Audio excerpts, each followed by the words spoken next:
Hello everyone and welcome back again at 10th and M 4 के। तो इस video में हम जानने वाले हैं डीमन स्लेयर के एक बहुत ही ज़्यादा स्ट्रॉन्गेस्ट कैरेक्टर की complete life, the wind Hashira Sanemi Shinazugawa. लेकिन उससे पहले अगर आप चैनल के ऊपर नए आते हैं और आपको हमारी वीडियोस पसंद आती हैं देन चैनल को सब्सक्राइब करना बिल्कुल भी मत भूलना, बिकॉज इस तरह के कंटेंट हमारा चैनल आगे भी लाता रहेगा। तो चलिए बगैर किसी देरी के वीडियो को शुरू करते हैं। सेनेमी शिनाजुकावा एक ऐसा लड़का होता है जो बचपन से ही गरीब ख़ानदान के अंदर पैदा हुआ था और सेनेमी के अलावा सेनेमी के 6 बहन भाई और भी थे। सेनेमी का बाप एक बहुत ही ज़्यादा जालिम बंदा होता है और वो उनकी माँ को भी मारता रहता है क्योंकि बहुत ज़्यादा निकम्मा था और वो अपने निकम्मेपन का सारा गुस्सा अपने ही खानदान के ऊपर निकालता था। सेनेमी से लेकर बाकी बहन भाइयों का जो खर्चा होता था वो भी उनकी माँ काम कर कर पूरा किया करती थी और वो उनके बाप की मार से भी अपने बच्चों को प्रोटेक्ट करती थी, बचाती थी। तो सेनेमी अपनी जो माँ से था वो बहुत ज़्यादा डीपली कनेक्टेड था बजाय बाप के।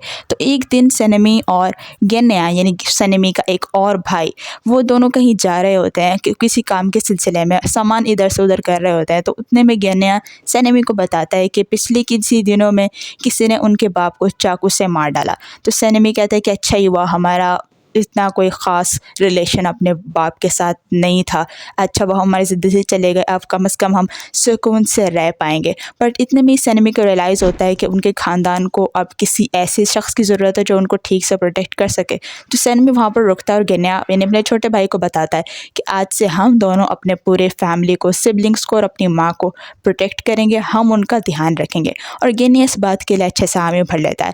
एक दिन ऐसा होता है कि सेनेमी और गेन्या सो रहे होते हैं और उनके बाकी बहन भाई भी उनके साथ सो रहे होते हैं। तो सेनेमी को नींद नहीं आ रही होती और गेन्या भी वहाँ पर जाग रहा होता है क्योंकि रात बहुत ज़्यादा हो चुकी थी और उनकी माँ अभी तक घर नहीं पहुँची थी। सेनेमी उठकर बैठता है और वो गेन्या से पूछता है कि तुम्हें नींद नहीं आ रही ना? और गेन्या कहता है कि आपको कैसे पता? तो सेनेमी कहते हैं कि तुम यहीं रुको बाकी बहन भाइयों के साथ, मैं बाहर जाकर देखता हूँ कि माँ अभी तक कहाँ रह गई। तो जब गेन्या कहता है कि मुझे भी आपके साथ चलना है, दिन सेनेमी कहता है कि अपना वादा याद रखो कि हम दोनों ने मिलकर अपने फैमिली को प्रोटेक्ट करना है। तो गेन्या वहीं पर बैठा रहता है अपने बहन भाइयों के साथ और सेनेमी माँ को देखने दूर चला जाता है। जैसे सेनेमी वहाँ से जाता है बाकी बहन भाई भी गेन्या की उठ जाते हैं और वो कहते हैं कि हम भी जाग रहे थे आपके साथ, बिकॉज माँ अभी तक आई नहीं और सूरज भी तकरीबन चढ़ने ही वाला है। अब इतनी देर में वो लोग आपस में बातें कर रहे होते हैं कि इतनी देर में उनका दरवाज़ा नॉक होता है और बाकी सब बच्चे कहते हैं कि माँ आ गई और गेन्या कहता है कि इतनी जल्दी दरवाज़ा मत खोलना, ज़रूरी नहीं है कि वो माँ ही हो।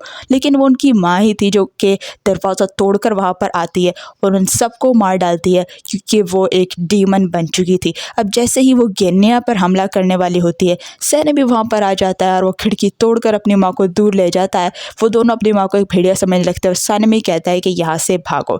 गेन्या अपने दूसरे बहन भाइयों के पास रहता है, वो वहाँ से भागता नहीं और अपने दूसरे बहन भाइयों को कहता है कि तुम यहीं रुको, मैं तुम्हारे लिए कोई डॉक्टर वगैरह लेकर आता हूँ। मगर जैसे ही गेन्या बाहर की तरफ जाता है वो मंजर देखकर शॉक्ड हो जाता है, बिकॉज उसके भाई सेनेमी के हाथ में एक कुल्हाड़ा था और उनकी माँ की लाश आगे पड़ी हुई थी। तो गेन्या को कहता है कि तुमने मेरी माँ को मार डाला, तुम इतने जालिम कैसे हो सकते हो? और गेन्या अपनी माँ को पकड़कर रोने लगता है। वो कोई भेड़िया नहीं थी, उनकी माँ ही थी और सेनेमी खुद शौक में था कि आखिर ये क्या हो रहा है और ये क्या कर दिया मैंने। तो अब ये सारी चीज़ें यहाँ पर टाइम में रुक जाती हैं और टाइम बहुत ज़्यादा आगे जाता है। सेनेमी गेन्या को छोड़कर चला जाता है और सेनेमी अलग से डीमंस को मारने का काम शुरू कर देता है और गेन्या उसके पीछे पीछे रहता है। बट सेनेमी कभी भी गेन्या से बात नहीं करता क्योंकि सेनेमी समझता है कि गेन्या की नज़र में मैं उसकी माँ का जो है वो कातिल हूँ, मैं एक किलर हूँ। बट जब गेन्या को ये बात पता चलती है कि उसकी माँ डीमन थी, देन गेन्या को रियलाइज़ होता है कि उसने अपने जिस भाई को बचाने के लिए सब कुछ किया, उसी भाई ने उसे एक कातिल कह दिया। तो गेन्या हमेशा माफ़ी मांगने के लिए सेनेमी के पीछे रहता है। एक दिन सेनेमी काफ़ी ज़्यादा डीमंस को मारकर काफ़ी ज़्यादा जो थका हुआ होता है और एक डीमन उस पर हमला कर देता है जिस डीमन से सेनेमी बच नहीं पा रहा था। तो डीमन स्लेयर कॉप वहाँ पर आकर सेनेमी को बचाती है और उनमें से ख़ास बंदा भी होता है जो सेनेमी को उबयाशिकी की मेंशन तक ले जाता है और वो सेनेमी का काफ़ी ज़्यादा अच्छा दोस्त भी बन जाता है। तो जब वो उबयाशिकी की मेंशन के साथ सेनेमी को लेकर जाता है, सेनेमी की एबिलिटीज़ इतनी ज़्यादा अच्छी होती हैं कि उसे अपर 2 हाशिरा बना दिया जाता है, यानी 2 रैंक का हाशिरा। और उसके जो ब्लेड्स वगैरह थे उनकी ब्रीदिंग को भी विंड ब्रीदिंग का जो नाम दिया जाता है। सैनमी का ब्लड बहुत ज़्यादा स्पेशल था, वो क्योंकि उसका ब्लड डीमंस को अट्रैक्ट कर सकता है, इसलिए सैनमी हमेशा अपने ब्लड के ज़रिए ही डीमंस को अट्रैक्ट कर कर उन्हें ख़त्म करता है। इसी के रहते चलते गेनिया अपने भाई से माफ़ी मांगने के लिए, हाशिरा बनने के लिए ओबेशिकी के मेंशन तक आ जाता है, बट सैनमी कभी भी उसे प्रमोट नहीं करता, बिकॉज सैनमी समझता है कि अगर ये मेरी तरह एक हाशिरा बनना चाहेगा तो किसी दिन ये भी मारा जाएगा। और जब सैनमी को ये रियलाइज़ होता है कि गेनिया इतना ज़्यादा कमज़ोर है कि वो ब्रीदिंग तक नहीं कर सकता, देन सैनमी को काफ़ी ज़्यादा डिसअपॉइंटमेंट होने लगती है गेनिया के ऊपर। वो चाहता है कि गेनिया से चला जाए, अपनी फैमिली बनाए, खुद अच्छे से जिए और मैं इसकी फैमिली को प्रोटेक्ट करूं। जैसे मैं अपनी फैमिली को पहले प्रोटेक्ट नहीं कर सका, कम से कम मैं गेनिया को तो प्रोटेक्ट कर ही सकता हूं। बट गेनिया कभी भी ये बात समझ नहीं पाया। गेनिया को हमेशा ये लगता रहा कि मेरा भाई मुझसे नाराज़ है और वो कभी मुझसे बात नहीं करता। अब इसी के रहते चलते हाशिरा ट्रेनिंग आर्क के अंदर हम देखते हैं कि सैनमी और गेनिया एक बार फिर से एक दूसरे से मिलते हैं और सैनमी बहुत ज़्यादा पीटता है गेनिया को इस बात के ऊपर कि उसके मना करने के बावजूद भी अभी तक गेनिया हाशिरा बनना चाहता है, जबकि उसे कोई ब्रीदिंग स्टाइल आता नहीं और वो बहुत ज़्यादा कमज़ोर है। गेनिया लेकिन इस बात को ऐसे लेता है कि सैनमी शायद मुझे कभी माफ़ नहीं कर सका, मैं एक बहुत ज़्यादा बुरा भाई हूँ। गेनिया ये समझता रहता है और सैनमी उससे कहता है कि तुम यहाँ से चले जाओ, इसी सूरत में मैं तुम्हें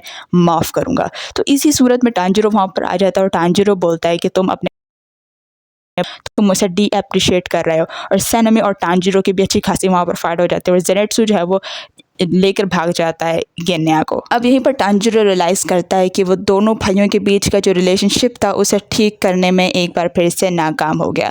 अब सैनमी शिनाजुगावा जो है वो इसी तरह अपने भाई को प्रोटेक्ट करने के लिए उसे भेजना चाह रहा होता है, मगर गेनिया वहाँ से नहीं जाता और हम देखते हैं कि इन्फिनिटी कैसल का टाइम आ जाता है। जब इन्फिनिटी कैसल हमारे सामने आते हैं, सैनमी शिनाजुगावा की फ़ाइट सबसे पहले जिस डीमन से होती है वो डीमन कोक्शिबो था, मगर कोक्शिबो तक सैनमी से पहले गेनिया मुइचिरो तोकितो को बचाने के लिए पहुंचता है, और गेनिया क्योंकि बहुत ज़्यादा वीक है, उसे को ब्रीदिंग नहीं आती और कोक्शिबो वो अपर वन एक डीमन है, तो गेनिया की हालत बहुत ज़्यादा बुरी कर देता है। गेनिया डीमन खाकर खुद को हील तो कर पाता है, मगर फिर भी गेनिया मर सकता था, बट उस टाइम के ऊपर सैनमी आकर गेनिया को बचा लेता है और फाइनली वो गेनिया को बताता है कि क्या तुम्हें ऐसा लगता है कि मैं हमारी माँ को मार सकता था? तुम जैसा हमेशा से सोच रहे थे वैसा कभी था ही नहीं। मैंने तुम्हें उस चीज़ के लिए कभी ब्लेम नहीं किया जिस चीज़ के लिए तुम खुद को कसूरवार समझते हो। और गेनिया सब कुछ सुनकर रोने लगता है और सैनमी अपनी पूरी वाइंड ब्रीदिंग के ज़रिए बचाने लगता है अपने भाई गेनिया को। अब जैसे जैसे सैनमी लड़ता जा रहा था, सैनमी के ऊपर जो कट्स थे और जो उसका ब्लड था वो ज़्यादा बह रहा था और उसका ब्लड इवन कोक्शिबो को अट्रैक्ट करने में भी, डिस्ट्रैक्ट करने में भी कामयाब हो जाता है। अब इसी के दौरान सैनमी बहुत ज़्यादा फाइट करता है कोक्शिबो से और उसकी एक उंगली भी कट जाती है, मगर ग्योमे एंड सैनमी मिलकर कोक्शिबो को बहुत ज़्यादा एफर्ट के बाद एंड मुइचिरो और गेनिया के जो है वो डेथ के बाद फाइनली कोक्शिबो को हराने में कामयाब हो जाते हैं। और जब गेनिया मर रहा होता है सैनमी की जो है वो गोद के अंदर, तो गेनिया बताता है कि आप दुनिया के सबसे ज़्यादा अच्छे भाई हैं और आप जैसा अच्छा भाई मैंने किसी का भी नहीं देखा। अब ये सब कुछ सुनकर सैनमी बहुत ज़्यादा रोने लगता है और सैनमी कहता है कि तुम बस रुको, मैं कुछ ना कुछ ऐसा करूँगा कि मैं तुम्हें ठीक कर दूँगा, तुम परेशान मत हो। बट गेनिया कहता है कि मेरा टाइम यहीं तक था, आप उस तरह से मत मरिएगा जिस तरह से मेरी डेथ हुई है। और ये कहकर गेनिया वहाँ से चला जाता है, हवा में उड़ जाता है, बिकॉज गेनिया एक डीमन था उस टाइम के ऊपर। और सैनमी वहाँ पर काफ़ी ज़्यादा रोने लगता है, बट ग्योमे सैनमी को समझाता है कि हमें अभी किबुत्सुजी मुज़ाने ने डीमन किंग को भी हराना है, अभी इमोशनल होने का वक्त नहीं है। तो सैनमी इस बात को समझ जाता है और सैनमी ग्योमे के साथ जाता है डीमन किंग मुज़ान से बदला लेने के लिए। एंड देन सैनमी जब उससे लड़ता है, देन सैनमी बहुत ज़्यादा डैमेज हो जाता है किबुत्सुजी मुज़ान की फ़ाइट के अगेंस्ट।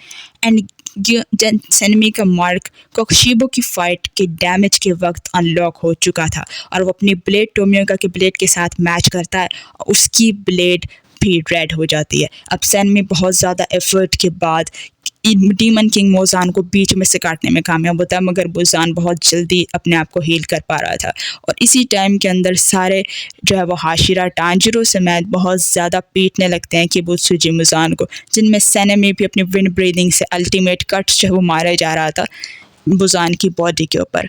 इतने में मुज़ान खुद को हील कर पा रहा था और वो सैनमी को काटने वाला होता है, मगर टोमियोगा आकर सैनमी को बचा लेता है। अब यहाँ पर सैनमी जो है बेहोश हो जाता है और इसी दौरान में टांजिरो जो है वो मुजान की बुत्सुजी को मारने में कामयाब हो जाता है। जब ये सब कुछ खत्म होता है कि बुत्सुजी की डेथ हो जाती है, तो इन दो हाशिरा जिंदा बचते हैं, उनमें सनेमी शिनाजुकावा एंड ग्यू टोमियोका।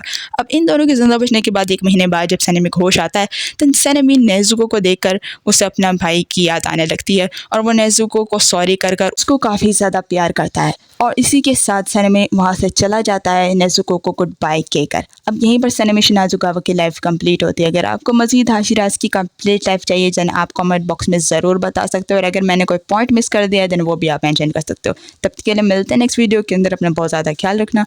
Good bye.